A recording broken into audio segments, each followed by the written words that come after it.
அன்புக்குரியவர்களே, இரண்டாவதாக நாம் நம்முடைய தேர்வு எழுதுவதற்கு பிள்ளைங்க இருக்கிறாங்க.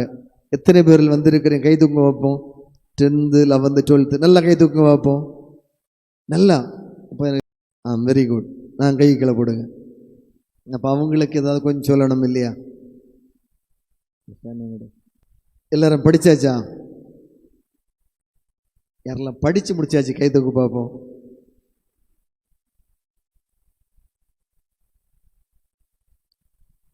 அதெல்லாம் கேட்கக்கூடாது ஃபாதர். அப்படிதானே? அப்படிதானே பிள்ளைங்கள? நீங்கள் படிச்சுட்டே இருக்கிறோம். சரி, அப்போ தேர்வுக்கு தயாராகி கொண்டிருக்கிற பிள்ளைங்க சில காரியங்கள் நாம் என்ன செய்ய வேண்டும்? திட்டமிட வேண்டும். அதாவது என்ன கொஞ்ச நாள் தான் இருக்குது. 12th சிபிஎஸ்சி தொடங்கியாச்சு. 12th சிபிஎஸ்சி யாராவது இருக்கிறீங்களா? எக்ஸாம் எப்போ? 5ஆம் தேதி. இங்கே மார்ச் 3ஆம் தேதி. அப்படி தானே? +2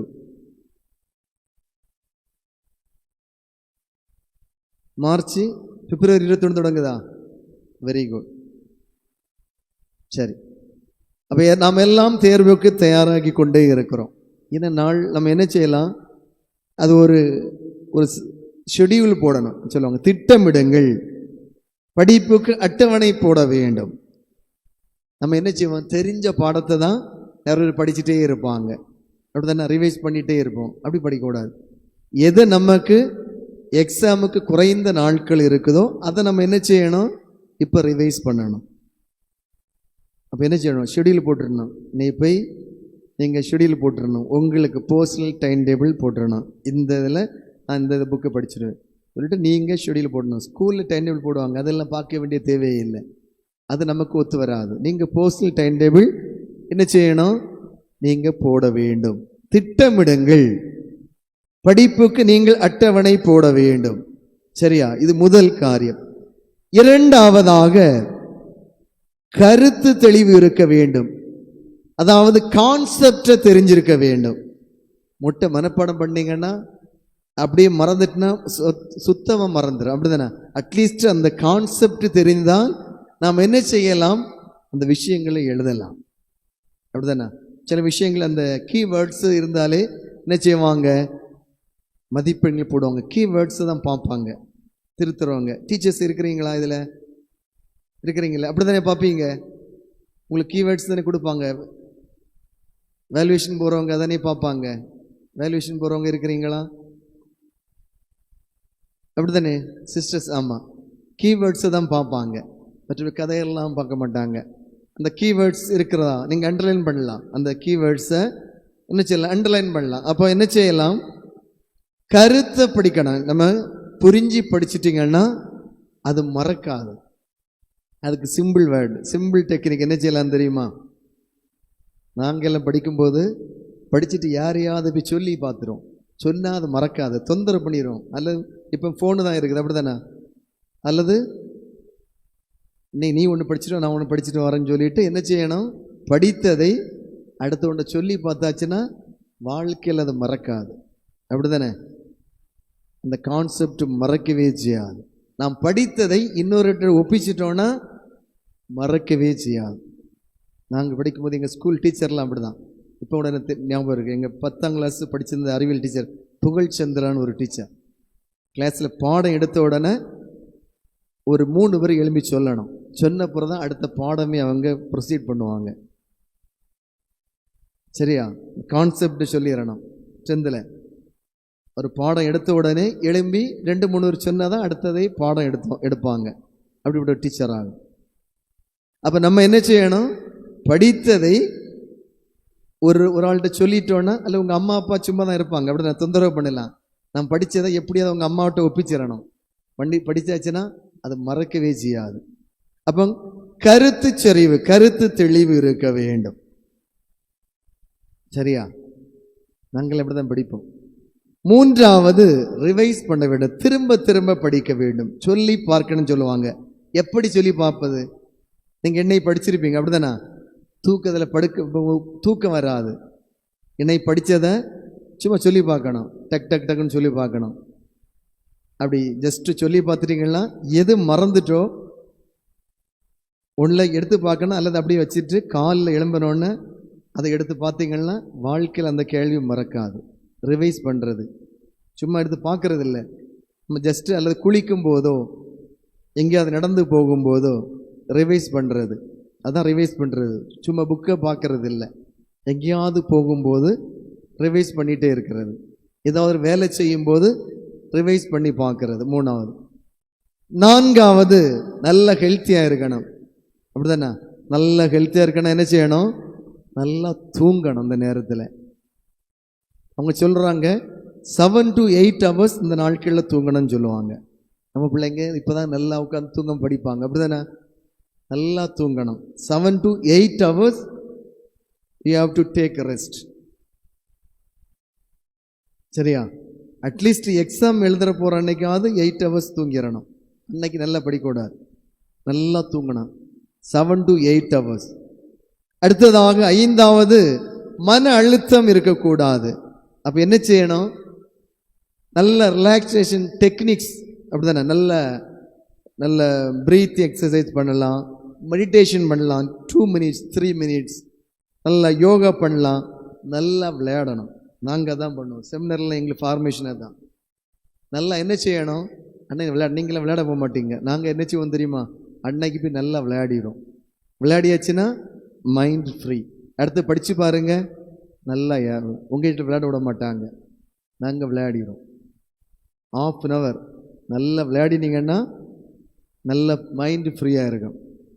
அப்போ மன அழுத்தம் இருக்காது, நல்லா ஃப்ரீயாக இருக்கும். அப்போ மன அழுத்தம், மேனேஜ் யுவர் ஸ்ட்ரெஸ். 6வது, time management during the exam. எக்ஸாமில் டைம் மேனேஜ்மெண்ட் அது முக்கியம். நிறைய பேர் சொல்லுவாங்க எங்களுக்கு விட எழுதுக்கு டைம் தேவையில்லை. அது நான் ஒருபோதும் அக்செப்ட் பண்ண மாட்டேன். நீங்கள் இங்கே இருந்து யோசிக்கணும். அப்படி உங்களுக்கு தெரியும் பார்ட் 1ல் எவ்வளவு, பார்ட் 2ல் எவ்வளவு, பார்ட் 3ல் எவ்வளவு கொஸ்டின் சொல்லி தெரியும், அப்படி தானே? அப்போ நீங்கள் இப்போவுமே பிளான் பண்ணிடலாம். என்ன செய்யணும்? பார்ட் 1க்கு 1/2 hour, பார்ட் 2க்கு 1 hour, பார்ட் 2க்கு 3க்கு 1.5 hour. நீங்கள் எப்போவுமே பிளான் பண்ணிடலாம். எனக்கு எப்படின்னு தெரியாது, உங்கள் பேட்டர்ன் பிளான் பண்ணிட்டீங்கன்னா அவ்வளோ டைம் தான், அதுக்கு மேலே டைம் கொடுக்க கூடாது. அதை நீங்கள் பிளான் பண்ணிட்டீங்கன்னா விஷயம் முடிஞ்சு. அடுத்து நம்பிக்கையோடு செயல்பட வேண்டும். இப்போ மறந்துருக்க, நீங்கள் வீட்டில் யூடியூப்பில் போட்டு பாருங்கள், எழுதி வச்சிடுங்க. அப்போ முதலாவது திட்டமிடுங்கள், இப்பொழுது படிப்புக்காக திட்டமிடுங்கள். 2வது கருத்து, அந்த கொஸ்டினில் உள்ள கருத்தை நீங்கள் ஞாபகம் வைத்திருக்க வேண்டும். 3வது திரும்ப திரும்ப படிங்கள், ரிவைஸ் பண்ணுங்க. அதாவது ரிவைஸ் பண்ணுவது என்பது நாம் என்ன செய்ய வேண்டும்? படித்ததை ஞாபகப்படுத்தி பார்ப்பது. அது நாம் வேற காரியங்கள் செய்கின்ற பொழுது ஞாபகப்படுத்தி பார்ப்பது, குளிக்கின்ற பொழுது, நடக்கின்ற பொழுதோ, நாம் மற்றவங்கள்ட்ட பேசி கொண்டு இருக்கின்ற பொழுது ஞாபகப்படுத்தி பார்ப்பது. 4வது ஸ்டே ஹெல்த், நல்ல உடல் ஆரோக்கியத்தோடு இருப்பது. 5வது என்னது? மன அழுத்தத்தை தவிர்ப்பது. 6வது எக்ஸாமில் எப்படி டைம் மேனேஜ்மெண்டோடு இருப்பது. 7வது நம்பிக்கையோடு செயல்படுவது. இதுதான் எக்ஸாம் டிப்ஸ் என்று நிறைய இருக்குது. இவ்வளோத்தை 7வது நீங்கள் என்ன செய்ய வேண்டும்? குறைந்தபட்சம் ஞாபகம் வைத்துக் கொள்ள வேண்டும். அடுத்தது தேர்வு நாளில் நீங்கள் கடைபிடிக்க வேண்டிய 5 காரியங்கள். கண்டிப்பாக இதை நீங்கள் கடைபிடிச்சதான் ஆகணும். சரியா? 1, தேர்வு நாளில் இரவு நேரத்தில் அதிக நேரம் நீங்கள் என்ன செய்ய கூட படிக்கக்கூடாது. சரியா? நன்றாக தூங்க வேண்டும். நான் சொல்லிட்டேன், நேரமாக 7 மணி நேரம் தூங்கிடணும். 1. 2வது, நீங்கள் எக்ஸாம் காலுக்கு எதெல்லாம் கொண்டு போகிறீங்களோ அதை ஒரு நாள் முன்னாடியே எடுத்து வைக்க வேண்டும். எல்லாரும் என்ன செய்வாங்க? எக்ஸாம் போகிறதுக்கு முன்னாடி தான் கால் டிக்கெட்டு மற்றதெல்லாம் பார்க்குறது. நீங்கள் என்ன செய்யணும்? இதெல்லாம் எக்ஸாம் நைட்டு தூங்க போகிறதுக்கு முன்னாடி எடுத்து வச்சுட்டு படுத்துடணும். பெற்றோருக்கு கவனமாக கேட்டுடுங்க. எக்ஸாம் போகிறதுக்கு முன்னாடி பென்சில் எங்கே, பென் எங்கே? நோ. என்ன செய்யிருக்கணும்? நாளை எக்ஸாம்னா இன்றைக்கி நைட்டு எல்லாம் எடுத்து வச்சுட்டு படுத்துடணும். நாளைக்கு எக்ஸாம் போகும்போது தூக்கிட்டு போக வேண்டியது, அவ்வளோதான். அப்போ நிறைய நேரம் தூங்கணும்.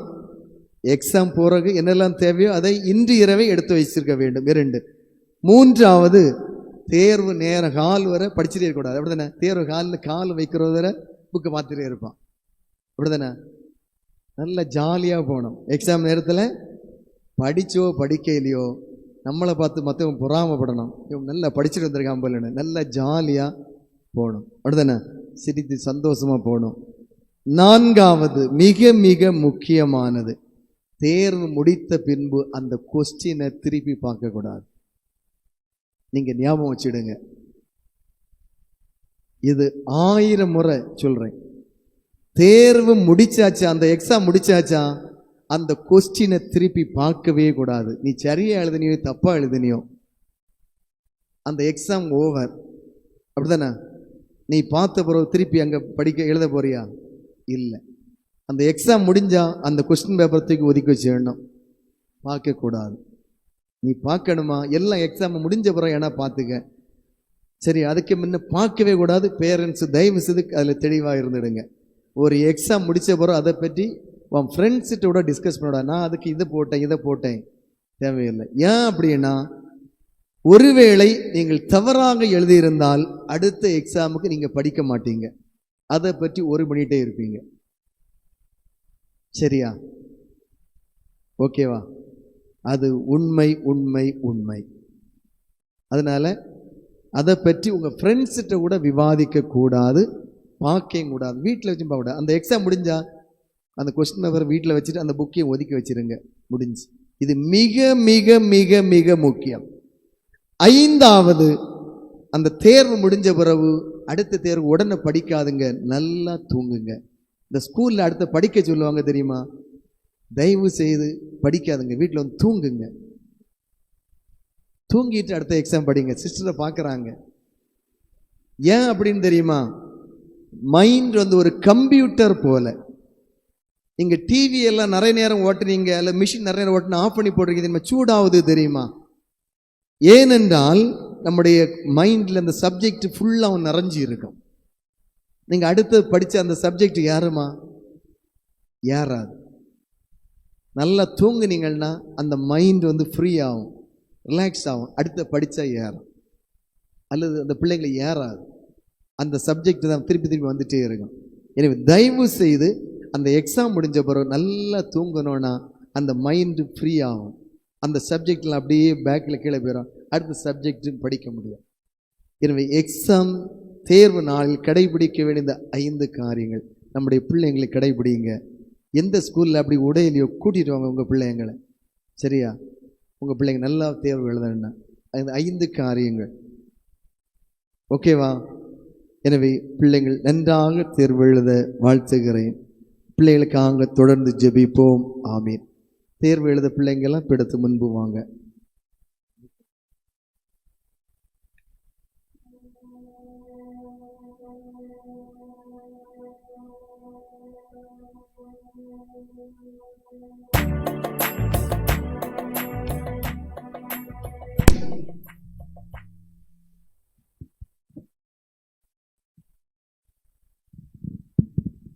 அன்புக்குரியவர்களே, நாம் இப்பொழுது இந்த பிள்ளைகளுக்காக ஜெபிக்கின்ற நேரம். இல்லை, சைடில் வந்துடுங்க, நீளம் இல்லைங்க வரிசையில். மற்றவர்களும் நாம் எழுந்து நின்று இந்த பிள்ளைகளுக்காக நாம் ஜெபிப்போம். இப்படி நில்லுங்க, பீடத்தில் அங்கிருந்து வாடா, பீடத்தை பார்த்து நில்லுங்கடா, பீடத்தை பார்த்து நில்லுங்க. பின்னாடி வா, இன்னொரு வருஷம் வா.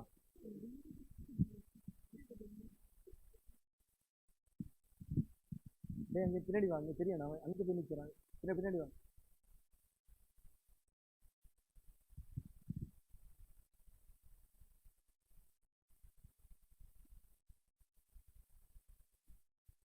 அந்த பிள்ளை கடைசி இங்க.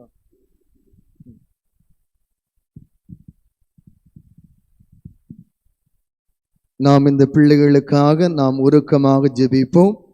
தொடக்கத்திலே ஒரு தூய ஆவியானவர் பாடல் பாடப்படும். தொடர்ந்து நாம் இந்த பிள்ளைகளுக்காக நாம் ஜெபிக்க இருக்கின்றோம். தூய ஆவியானவர் தான் நாம் இந்த பிள்ளைகளுக்கு அருள் வரங்களையும் ஆசீர்வாதத்தையும் அளிக்க இருக்கின்றார். தூய ஆவியானவர் இந்த பிள்ளைகள் மீது அசைவாட வேண்டும் என்றும், தூய ஆவியானவர் இந்த பிள்ளைகள் மீது நிறைவாக தங்கி தூய் ஆவியானுடைய பிரசன்னம் உடனிருந்து இந்த பிள்ளைகள் வழிநடத்த வேண்டும் என்று நாம் இந்த வேளையிலே உருக்கமாக நாம் ஜெபிப்போம். நாம் அனைவரும் பாடல் குழுவினோடு இணைந்து தூய ஆவியானவர் பாடலை பாடுவோம்.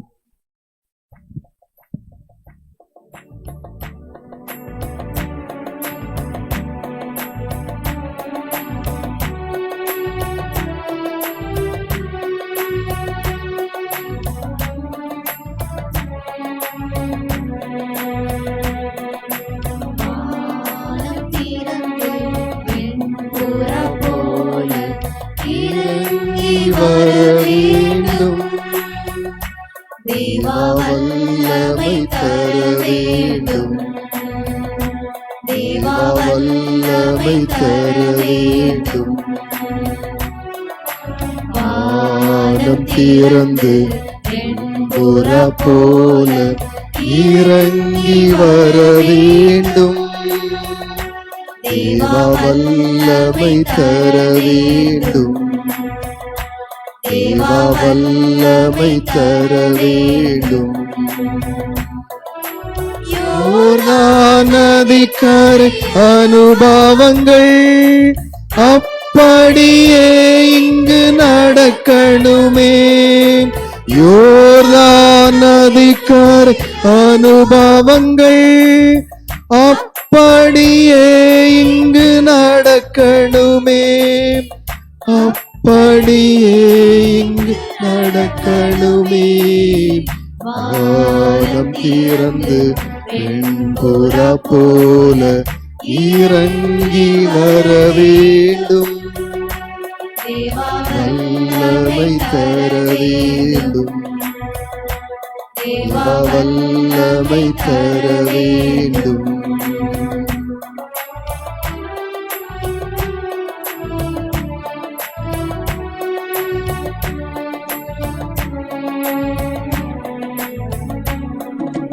மறுபடியும் நான் பிறக்க வேண்டும், மறுரூபமாக மாற வேண்டும். மறுபடியும் நான் பிறக்க வேண்டும், மறுரூபமாக மாற வேண்டும். யோர்தான் நதிக்கரை அனுபவங்கள் அப்படியே இங்கு நடக்கணுமே. யோர்தான் நதிக்கரை அனுபவங்கள் அப்படியே இங்கு நடக்கணுமே. அப்படியே இங்கு நடக்கணுமே. வானம் திறந்து வெண்புறா போல இறங்கி வர வேண்டும், தேவா வல்லமை தர வேண்டும், தேவா வல்லமை தர வேண்டும்.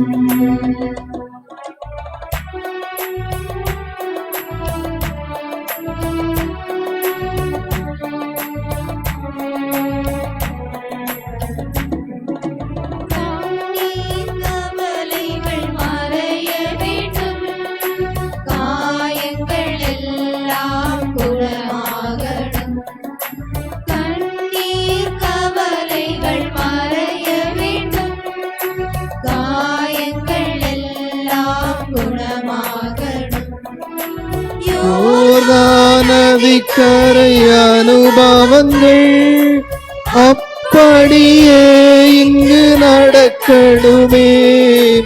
யோர்தான் நதிக்கரை அனுபவங்கள் அப்படியே இங்கு நடக்கணுமே.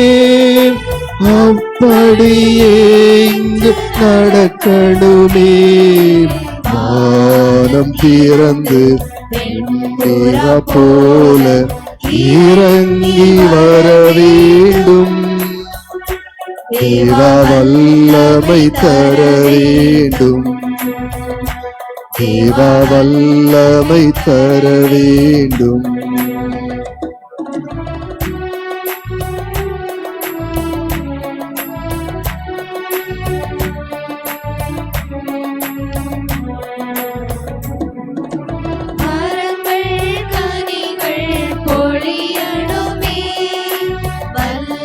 வல்லமையோடு வாழணுமே.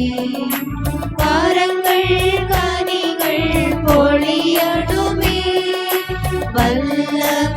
உன்னோடு வாழணுமே. யோர்தான் நதிக்கரை அனுபவங்கள் அப்படியே இங்கு நடக்கணுமே. யோர்தான் நதிக்கரை அனுபவங்கள் அப்படியே இங்கு நடக்கணுமே. அப்படியே இங்கு நடக்கணுமே. வானம் திறந்து புறா போல இறங்கி வர வேண்டும். தேவ வல்லமை தர வேண்டும். தேவ வல்லமை தர வேண்டும். தேவ வல்லமை தர வேண்டும். தர வேண்டும்.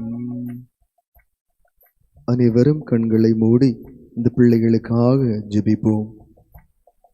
தாயும் தந்தையுமான அன்பே உருவான ஆண்டவரே, இதோ இந்த பிள்ளைகளை உம்முடைய பாதத்திலே நாங்கள் காணிக்கையாக தருகின்றோம்.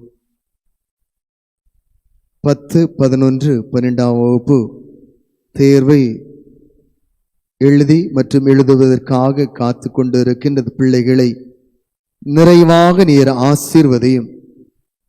தன்னுடைய வாழ்வினுடைய திருப்பு முனையாக இருக்கின்றது. தன்னுடைய வாழ்க்கையை தீர்மானிக்கின்ற ஒரு காலகட்டம். தன்னுடைய வாழ்க்கை எதிர்காலத்திலே எப்படி அமைய போகிறது என்பது தீர்மானிப்பதுதான் இந்த ஒரு வாழ்க்கை, இந்த ஒரு நிலை. இந்த கழிந்த ஆண்டிலே இந்த ஆண்டு முழுவதும் இவர்கள் உழைத்திருக்கிறார்கள். எனவே இந்த ஒரு விளையாட்டு பருவமாக இருந்தாலும் இந்த ஆண்டை எண்ணி அவர்கள் ஒருவேளை எதிர்காலத்திலே அவர்கள் வருத்தப்படக்கூடாது. இந்த தேர்வு முடிந்த பின்பு நான் இன்னும் உழைத்திருந்தால் இன்னும் கொஞ்சம் மதிப்பெண்கள் அதிகமாக எடுத்திருக்கலாம் என்று அவர்கள் எண்ணக்கூடாது. எனவே அவர்கள் தங்களுடைய எவ்வளவு முடியுமோ அவ்வளவு அதிகமாக அவர்கள் உழைக்க வேண்டும். அவருடைய முழுமையான பலனை அவர்கள் பெற்றுக்கொள்ள வேண்டும். அன்பு ஆண்டவரே, எனவே நீர்தாமே உமது பிரசன்னத்தை இந்த பிள்ளைகளோடு உடனிருந்து வழிநடத்த வேண்டும் என்று நாங்கள் ஜெபிக்கின்றோம். நீர் இல்லை என்றால் இந்த பிள்ளைகளால் எதுவும் செய்ய முடியாது. அன்பு ஆண்டவரே, பிள்ளைகளை அதிகமாக அன்பு செய்த அன்பு ஆண்டவரே, பிள்ளைகளை வரவிடுங்கள், அவர்களை தடுக்காதீர்கள் என்று சொல்லி பிள்ளைகளை அரவணைத்து ஆசீர்வதித்த அன்பு ஆண்டவரே, இதோ இந்த பிள்ளைகள் உம்முடைய திருப்பீடத்தின் முன்பாக நின்று கொண்டு இருக்கிறார்கள்.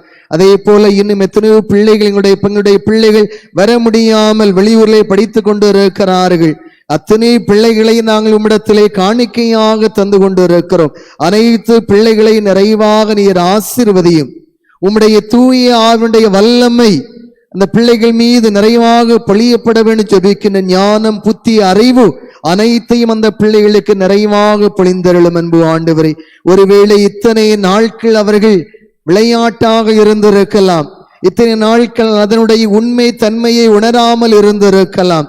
இனிமேலாவது இந்த வாழ்க்கை, எங்களுடைய வாழ்வு, இந்த தேர்வு என்பது மிக மிக முக்கியமானது என்பதை உணர்ந்து அவர்கள் வாழ வேண்டிய அதனுடைய உண்மை தன்மையை உணர்ந்து, கனாகனத்தை உணரச் செய்ய வேண்டிய அருளை அவர்களுக்கு நிறைவாக பொழிந்தருளும்.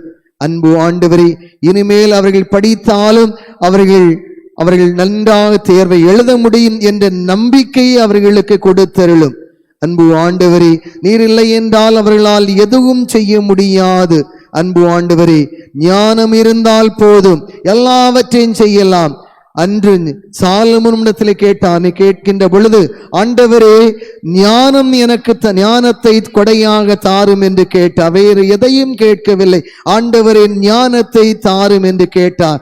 எனவே எங்களுடைய பிள்ளைகளுக்கு உம்முடைய ஞானத்தை கொடையாக கொடுத்தள்ளும். ஞானம் இருந்தால் அந்த பிள்ளைகளால் தேர்வை நல்ல முறையிலே எழுத முடியும். எனவே ஞானத்தை நீர் கொடையாக கொடுத்தருளும். நல்ல ஞாபக சக்தியை கொடையாக கொடுத்தருளும்.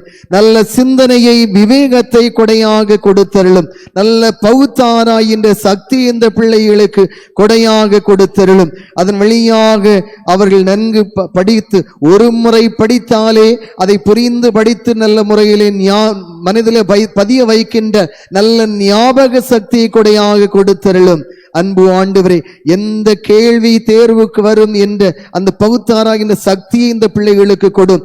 எனவே அதன் வழியாக அந்த கேள்விகளை அவர்கள் நல்ல முறையிலே படிக்கவும், அவர்கள் படிக்கின்ற பொழுதே நீர்தாமே உம்முடைய தூய ஆவியால் தூண்டுகின்ற சக்தியை கொடுத்து அந்த கேள்விகளை, அந்த பதில்களை நல்ல முறையிலே அவர்கள் படித்து மனதிலே பதிய வைத்து அந்த பதிலை அவர்கள் நல்ல முறையிலே தேர்வு நேரத்தில் எழுதுவதற்கான ஆற்றலை கொடுத்தருளும்.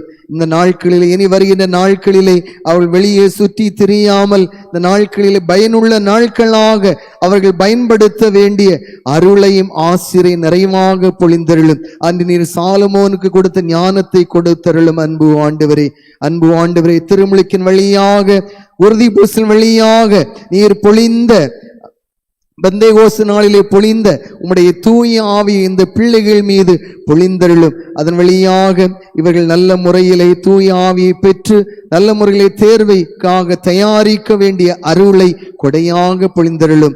நல்ல முறையிலே ஆர்வத்தை கொடுத்தருளும். தேர்வுக்காக தயாரிக்க வேண்டிய அருளை பொழிந்தருளும். அவர்கள் ஆண்டவர் மீது கொள்ளுகின்ற அச்சம்தான் ஞானத்தின் தொடக்கம் என்பதை நீர் எங்களுக்கு வெளிப்படுத்தி இருக்கின்ற சீராக புத்தகத்திலே.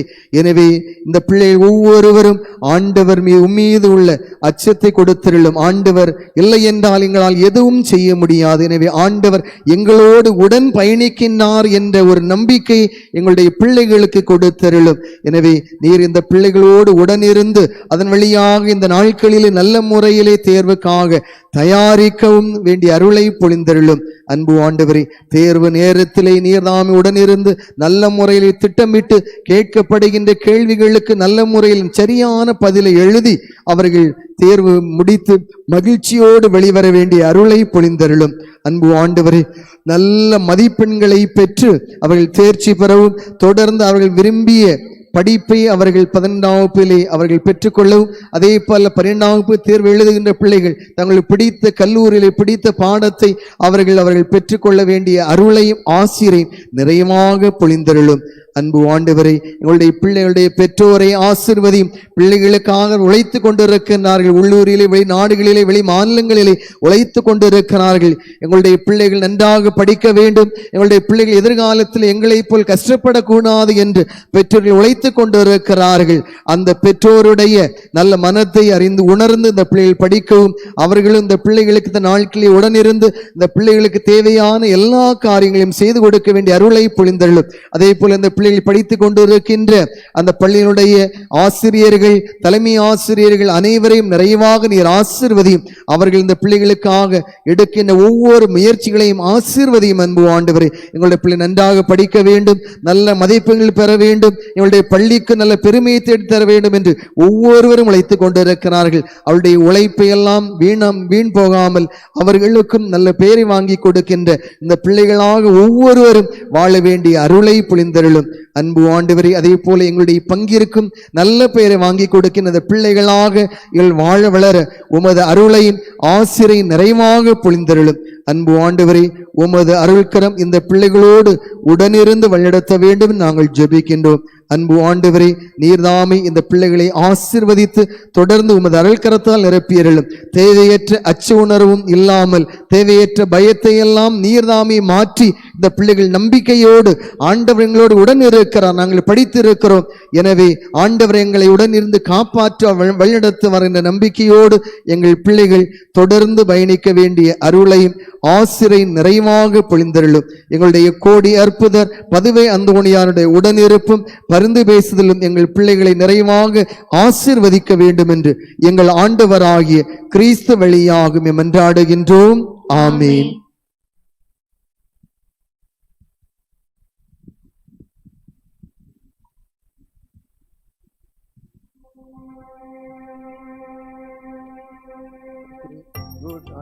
சரியா?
ஓ